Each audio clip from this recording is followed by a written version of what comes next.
बाळ, फ्रीजमधून श्रीखंड काढ ना. आम्ही पूर्वी घरीच बनवायचो श्रीखंड. त्याची चवच वेगळी होती. आता काय सगळं रेडीमेड. आजी, हे श्रीखंड खाऊन बघ. आज तुझ्या आईनं घरीच बनवलं की काय?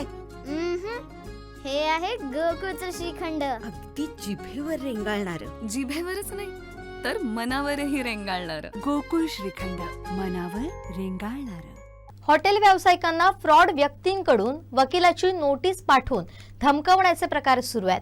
अशा नोटिसींना आपण भीक घालत नसून त्यांना उपटून टाकण्याचा इशारा व्यापारी महासंघाचे नितीन वाळके यांनी दिलाय.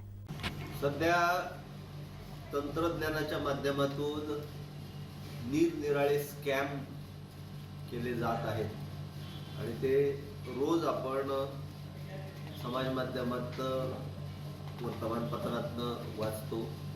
शासन आणि पोलीस यंत्रणा याच्याबद्दल जागरूकता निर्माण करत असते. असाच एक स्कॅम, असाच एक फ्रॉड, पण खूप निराळ्या प्रकारचा हा आता समोर आलेला आहे. विषय असा आहे, मालवणच्या युवा उद्योजिका मीरा भाडगुत यांनी महासंघाकडे एक तक्रार दाखल केलेली आहे. गेल्या महिन्याच्या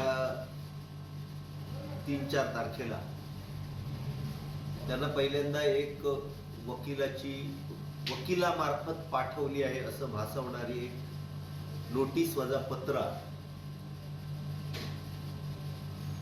मीरा भाडगुत यांचं मिराज कान्हा रसोई म्हणून शाकाहारी जेवण देणारं भोजनालय आहे. आणि त्या नोटिशीमध्ये असं नमूद केलं होतं की तुमच्या मिराज कान्हा रसोईमध्ये तुम्ही स्पीकरवरून विविध गाणी लावता आणि तुम्ही प्रसारित करत असलेल्या गाण्यांचा कॉपीराईट आमच्याकडे असल्यामुळे, आमच्या अशिलाकडे असल्यामुळे, त्या अशिलाचं नाव त्यांनी त्याच्यामध्ये नमूद केलेलं होतं ते फोनोग्राफिक परफॉर्मन्स लिमिटेड आणि त्याचं नोंदणीकृत कार्यालय आहे क्रिसेंट टॉवर 7वा मजला B68 Meera estate off new link road, Andheri, पश्चिम मुंबई 53. आणि या कंपनीकडे तुम्ही लावत असलेल्या गाण्यांचे कॉपीराईट आहेत, स्वामित्व हक्क आहे आणि तुम्ही या स्वामित्व हक्काचा भंग करून आमच्याकडनं ही गाणी लावण्याबद्दलची कोणतीही परवानगी न घेता ही गाणी प्रसारित केली, त्याबद्दल तुम्ही दोषास पात्र आहात आणि याबद्दल याच्यावरती तुमच्यावरती कारवाई का करू नये अशा अर्थाचं एक पत्र आहे.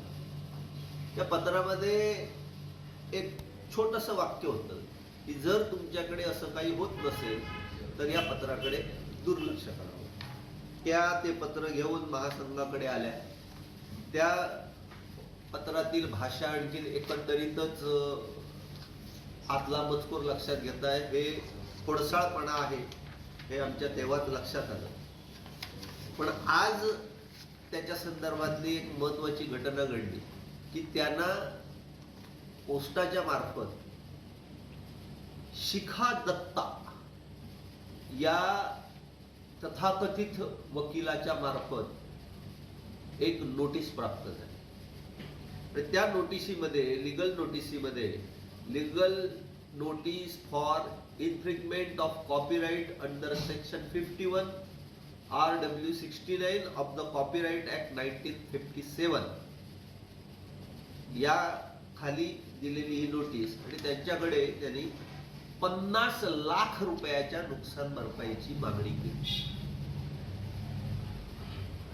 साहजिकच अशा पद्धतीची वकिलाची नोटीस आणि त्या नोटिशीला आणखीन पुष्ट्यर्थ म्हणून मुंबई उच्च न्यायालयाचे 2 निकाल या संदर्भातले हे जोडले गेलेले होते आणि जर तुम्ही हे नाही केलं तर कंटेम्प्ट ऑफ कोर्ट होईल वगैरे वगैरे वगैरे अशा पद्धतीची भाषा होती.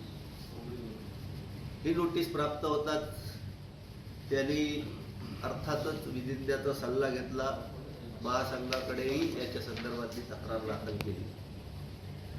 मी आपल्या माध्यमातून जिल्ह्यातील तमाम हॉटेल व्यावसायिकांना, व्यापाऱ्यांना आणि सर्व नागरिकांनाही सांगू इच्छितो की अशा प्रकारच्या आलेल्या नोटिसांचा वापर आपण ज्या पद्धतीने कागदाचा वापर करतो तसाच वापर करावा.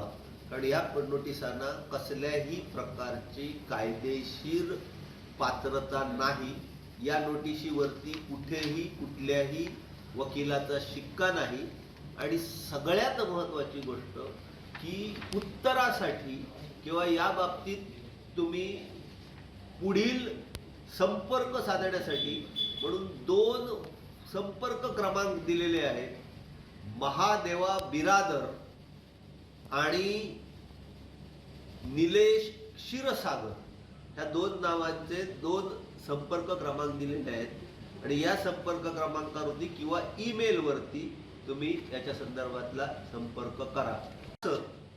हे संपूर्णपणे फ्रॉड आहे.